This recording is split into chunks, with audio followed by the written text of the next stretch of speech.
stop, tu roules sur le boulevard BD, ce livre est fait pour toi. Cauvin, la monographie, par Patrick Gomer, qui vient d'être réédité aux éditions Dupuis. Cher Raoul, je me permets de vous appeler Raoul, même si vous ne me connaissiez pas, je vous connaissais un petit peu. J'ai lu tout Pauvre l'Empile. Pendant plus de 40 ans, toutes les semaines, j'ai passé un moment avec vous, vous accompagniez tous les moments de ma vie, graves ou futiles, peines ou bonheurs. Je vous ai aperçu une fois ou deux à Angoulême, cet endroit que vous aimiez tant, où les fans peuvent discuter pendant des heures avec leurs idoles. En 86, j'ai eu 2 petites dédicaces de vous sur Baby Blue et Pauvre l'Empile tome 1. Les albums étaient restés dans l'impressionnante pile à côté de Willy Lambil. J'étais venu les rechercher une demi-journée plus tard. De toute façon, je ne sais pas si j'aurais pu vous dire un mot tellement j'aurais été impressionné. Ado, parmi ma déjà grande collection d'albums, ce sont les vôtres qui avaient le plus de succès auprès de mes copains de collège et de lycée qui venaient m'en emprunter.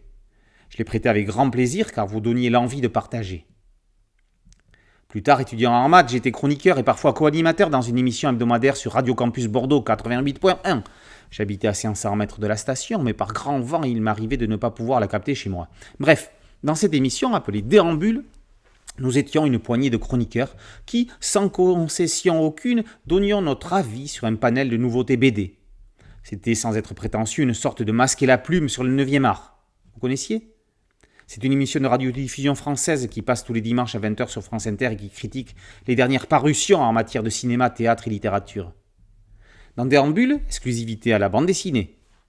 Au bout de quelques mois d'antenne, nous avions tous nos personnalités définies. J'ai été aux grandes dames de mes camarades votre ardent défenseur.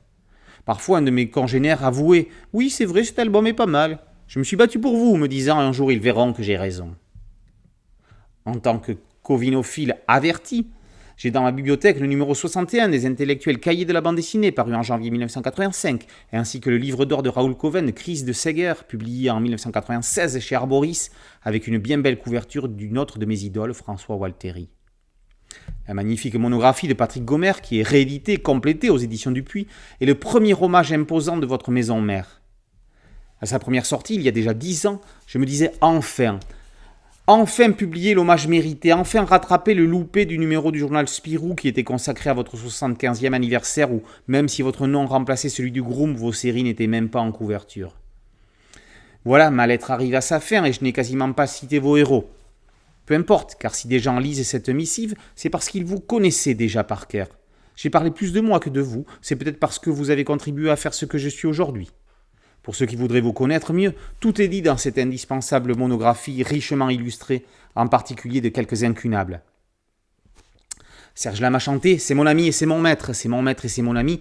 Dès que je l'ai vu apparaître, j'ai tout de suite su que c'était lui qui allait m'apprendre à être ce que modestement je suis. Même si on ne se connaissait pas, mon cher Raoul, vous étiez mon maître et mon ami. Puissiez-vous l'entendre où vous êtes aujourd'hui. Raoul Cauvin, la monographie, édition définitive, par Patrick Gomer et paru aux éditions Dupuis. Boulevard BD, c'est un site dédié, un podcast audio et une chaîne YouTube. Merci de liker, de partager et de vous abonner. À très bientôt sur Boulevard BD. Ciao.